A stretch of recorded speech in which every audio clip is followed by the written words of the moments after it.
So that made 5. So that brings our on-off-screen total to 1,276. Oh my god.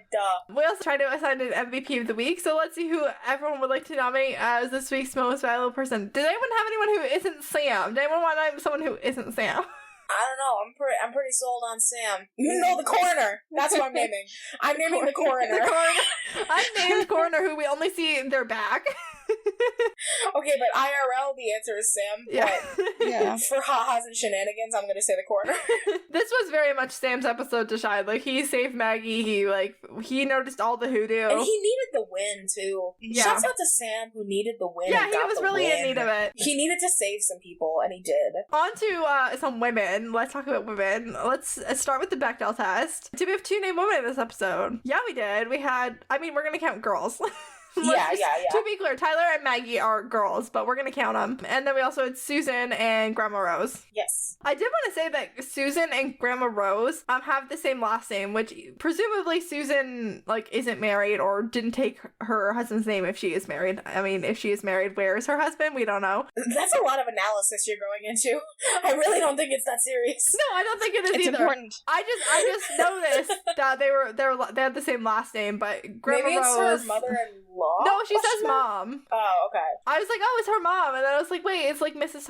Rose Thompson and Susan Thompson. I was like, oh, that's fun. Did they talk to one another? Yeah, there was lots of talking between the women in this episode. Was the conversation with something other than a man? Yeah, this might be our strongest pass so far of the season, because Tyler and Susan talk a lot about moving. Yeah. And Maggie and Tyler talk a lot to each other. And Maggie and Rose have a one-sided but very clearly discerned conversation. All of which are not about men, so that's a pass. Yeah. Woohoo! It's only a pass with the addition of some girls, some 10-year-old The bar girls. is so low, but I'm so glad we've passed it. We're gonna take it. We're gonna take the W. We're gonna take the W. This week's case of the week was a ghost. Meredith's not here to do any mythology. I don't know if anyone else had anything they wanted to add in the mythology section about ghosts. Connecticut's supposed to be super haunted. I don't know. I've heard that. Yeah, what's the deal with Connecticut? Because Connecticut's such an old, there's so much history with Connecticut. Not just when we're talking about white people, but with native people too. Obviously, it's right on the water and stuff. So a lot of native people lived here before. That's what I have for that. That's about it though.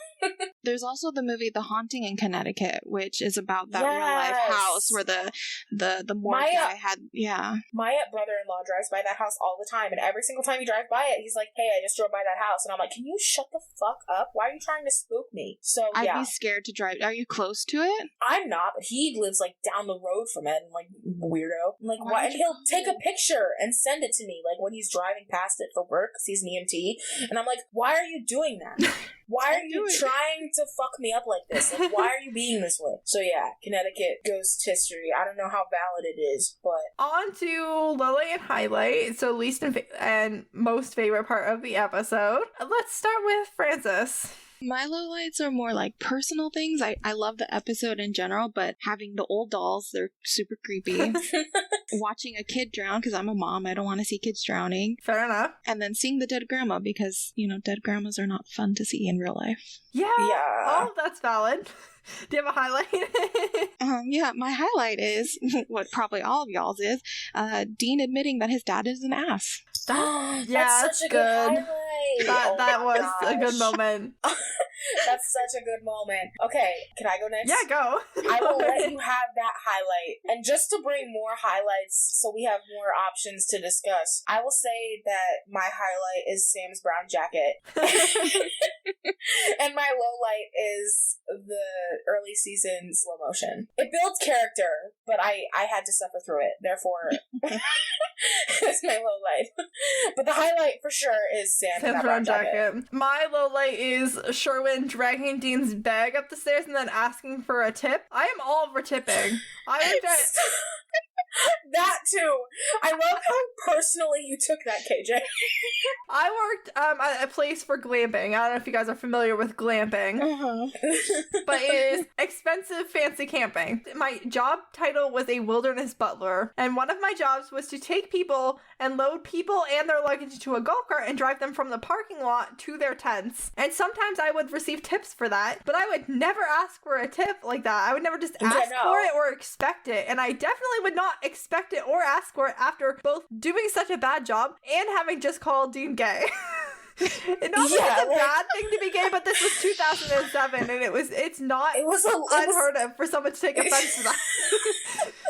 Oh my god. It is 100% free to either just shut the fuck up or to ask why they're here instead of just assuming something and saying something that insinuates that you think that someone is gay. Working customer service your entire life should have taught you better. That's the thing too. They worked this job their whole life, and it's like for real. And they've stayed in business for a super long time, which means that they know what they're doing to some degree. And as a bisexual who was closeted until my 20s and who was very sensitive growing up to anyone potentially perceiving me as anything but straight, like up to the point that I came out, like I could see people reacting badly to that.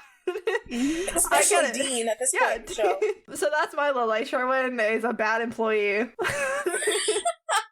And my highlight is Sam jumping into that pool. I don't know, he felt like a hero in that moment in a way I think he really needed, and I really needed him to feel like it, and I think that they're really just building Sam to be a victim and or a villain with his like Destiny and the special children storyline. We stand Sam Winchester in this house, we really do. Absolutely. And just like it was just a moment where he just saved this girl with no thought for himself, and I needed that. Yeah. Our next segment is Call CPS, which is times when an adult should be calling CPS. You talked about this earlier.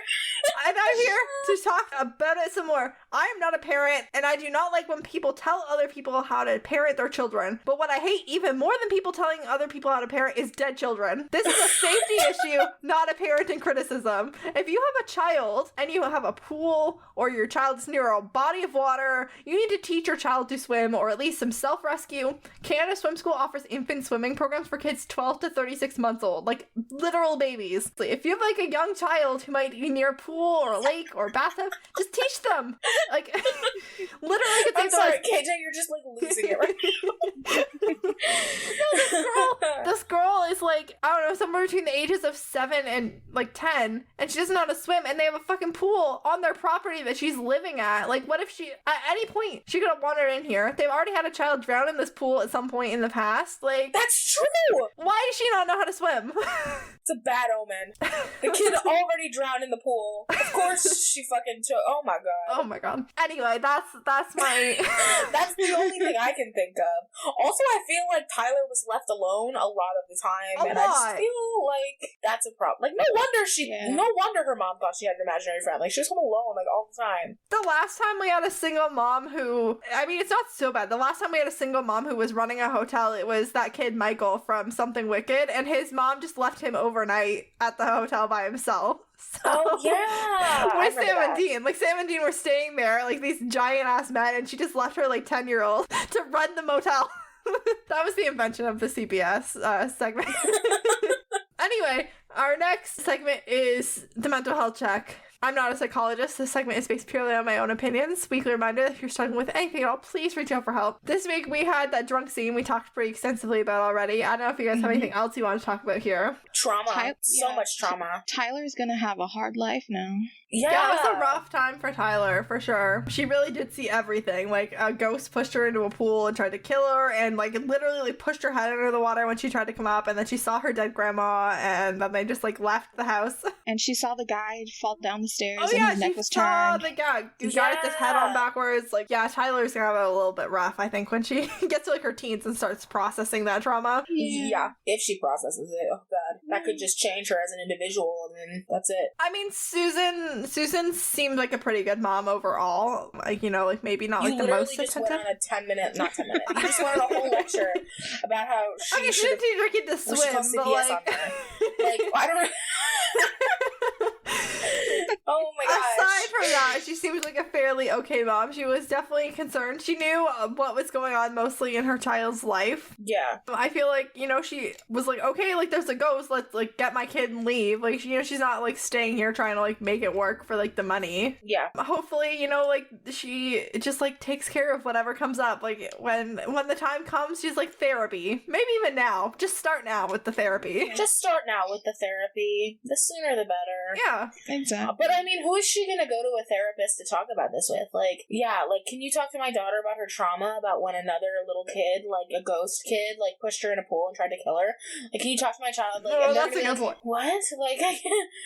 Like, I don't think any therapist is in that pay grade. They need the season 13 therapist. That's who they need. Yeah. The family therapist. Yeah. Anyway, our next segment is soul transactions. I'm gonna say none officially, but I'm also gonna point out, like, Grandma Rose did, like, a 3-for-1 trade. Like, she traded her life for Tyler, Susan, and I'm assuming Sherwin the butler is Give gonna it, live. like, a 0.5. Yeah. Like, it's not a soul transaction, like, in a demon deal sense, but, like, it was definitely, like, a life-for-a-life situation. Yeah. Mm-hmm. Sam's traumatic brain injury. Sam did pass out in this episode, but it was tequila related, not head trauma related. That is 6 episodes in a row that he has not been knocked out. I feel a massive hit to the head coming. I feel it in my bones.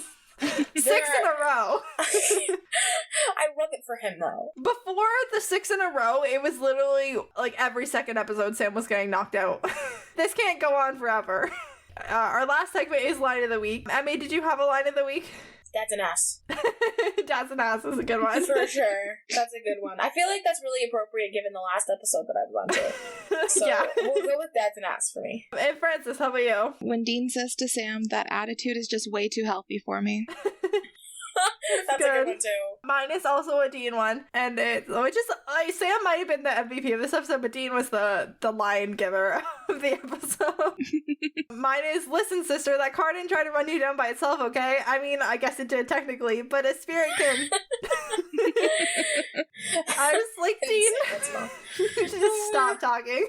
And also, when Dean says shit like, listen, sister, I don't know, I was like, do you really just talk like that, like, on a day ending in Y? Like, do you just do that? I saw a tweet about how... Whatever tweet you're thinking of, I saw it also, and I know exactly what you're talking about, where it's like Dean just talks like that, and it's, like, wild. Like, I've seen so many, like, tweets where people, like, don't, like, English is, like, their second language, and they're just like, what the fuck is he saying? Well, like, what was it in when they're like, oh, the one FBI agent says awesome too much, and I'm like, he does. He says awesome a lot. Anyway, that's it for this week. I've been KJ here with my guests who are going to give you some plugs. Frances, where can the people find you? The people can find me on Twitter as DestiL1993 and TikTok and Instagram as LetItBeLove_93. Amazing. And Emmy, where can the people find you? Oh, shoot. I kind of did this earlier when I was asking people to make me an edit, but, I actually might go online later and be like, hey, can you guys make me an edit of something? Oh my god, please do that. But, okay, so my Twitter and my TikTok handle are both InPainla67, like Impala, but in pain. So InPainla67. That's where you can find me on Twitter and on TikTok. Amazing. Next week, we're going to be talking about Season 2, Episode 12, Night Shifter Meredith will be back, for sure. If I can pull up my handy-dandy spreadsheet, I'll tell you who else will be here. I think I'm here. Yeah, Frances, you are here. I'm here. Yeah, Frances will be back again as well. And we're also going to be joined by Nick, who I'm really excited to have. And yeah, that'll be next week. Night Shifter is a great episode, so that should be fun. Yeah. I've been KJ. You can find me on all social media platforms at Life Messes of KJ. Except for TikTok, where you can now find me at SPN Opinions KJ. If you want to be on the podcast, you can either reach out to me there, or you can reach out through the podcast social media. You can email the podcast. Our email address is supernaturalopinionspodcast@gmail.com. You can find us on Twitter at SPN Opinions Pod. We are Supernatural Opinions Podcast on Facebook and at Supernatural Opinions Pod on Instagram. And if you could subscribe and leave us a review wherever you listen to this podcast, that really helps people to find us. And if you want to hear more of me and my thoughts, you can check out my other podcast, Series of Opinions, available on all the same places as this one. This podcast was written, recorded, produced, and edited by me. Thank you to Faith Ebert for our logo. Our theme song is by Joe Veretta. Thank you once again to all of our amazing guests.